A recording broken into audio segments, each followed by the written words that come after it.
কুসুমকে নিজের রক্ত দিয়ে বাঁচিয়ে তুলল ইন্দ্রাণী গাঙ্গুলি। সম্পূর্ণ জানতে হলে চ্যানেলটি সাবস্ক্রাইব করে ভিডিওতে লাইক দিয়ে দেখতে থাকুন। কুসুম সিরিয়ালের আজকের পর্বের শুরুতেই দেখা যায় গাড়িতে করে ঈশান গাড়ি চালাচ্ছে, এদিকে আয়ুষ্মান কুসুমকে সামলাচ্ছে। কুসুম একদম চোখ বন্ধ করবে না, তুমি তোমার ঈশান সাহেবের বিয়েটা দেখতে চেয়েছিলে না, বিয়েটা দেখে সব কিছু আনন্দ করবে তো তুমি এখান থেকে একদম চোখ বন্ধ করলে কিন্তু সব কিছু শেষ হয়ে যাবে। এদিকে ঈশানও রেগে মেগে কাঁদতে কাঁদতে বলতে থাকে, জাদুকর একদম চোখ বন্ধ করবে না, তুমি আমার বিয়েটা নিজে দেবে দাঁড়িয়ে থেকে, তা না হলে এই বিয়েটা আমি করব না, বিয়েটা ভেঙে দেবো। তখন আয়ুষ্মান বলে, তাহলে তো বিয়ে ভেঙে দিলে তোমার দেবী মার সম্মান নষ্ট হবে। এদিকে কুসুম বলে, না সেটা কিছুতেই হতে পারে না।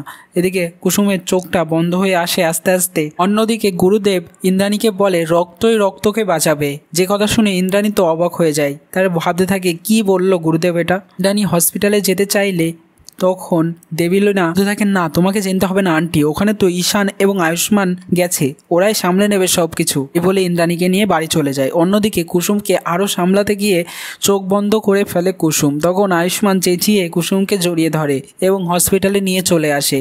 কুসুমের অবস্থা খুব খারাপ। ডক্টরে বলে, এতক্ষণ কেন নিয়ে আসেননি, পেশেন্টের অবস্থা তো খুব খারাপ। তারপরে কুসুমের বাবাকে খবর দেওয়া হয়। চলে আসে বাড়ি থেকে দীপালি আন্টি, কুসুমের বাবা এবং ঘন্টু। সবাই মিলে হসপিটালে এসে কাঁদতে থাকে যে কি হলো কুসুমের। তখন ঘন্টু বলে, কি হয়েছে, দিদি কোথায়? তখন আয়ুষ্মান ঘন্টুকে সামলে বলে, তোমার দিদি ঠিক আছে, একটু অসুস্থ হয়ে পড়েছে এই জাস্ট। এদিকে ডক্টরে অক্সিজেন মাস্ক পরিয়ে দিয়ে কুসুমকে অ্যান্টিডোট দেয়, গিয়ে বাইরে চলে আসে। কুসুমের বাবা হন্তদন্ত হয়ে জিজ্ঞাসা করে, কি হয়েছে? আয়ুষ বাবা জিজ্ঞাসা করে যে কি হলো। তখন ডক্টরে বলে, ওনাকে একটা অ্যান্টিডোট দেওয়া হয়েছে, তাতে যদি সঙ্গে সঙ্গে জ্ঞান না ফেরে তাহলে আই এম সরি, ওনাকে আর বাঁচানো যাবে না। এখন কুসুমের বাবা না বলে চিৎকার করে উঠে কাঁদতে থাকে। আয়ুষ্মান তো চোখ মোটা মোটা করে তাকিয়ে অবাক হয়ে যায়। তারপর এদিকে ইন্দ্রাণী বাড়িতে হন্তদন্ত হয়ে পড়ে হসপিটালে যাওয়ার জন্য। দেবলীনা বলে, তোমার একটা শরীর আছে, শরীরটাকে সুস্থ করতে হবে। নিয়ে ডাক্তারে এসে চেক আপ করে ইন্দ্রাণীকে বলে রেস্ট নেওয়ার জন্য, কারণ দুদিন ধরে উপোস করে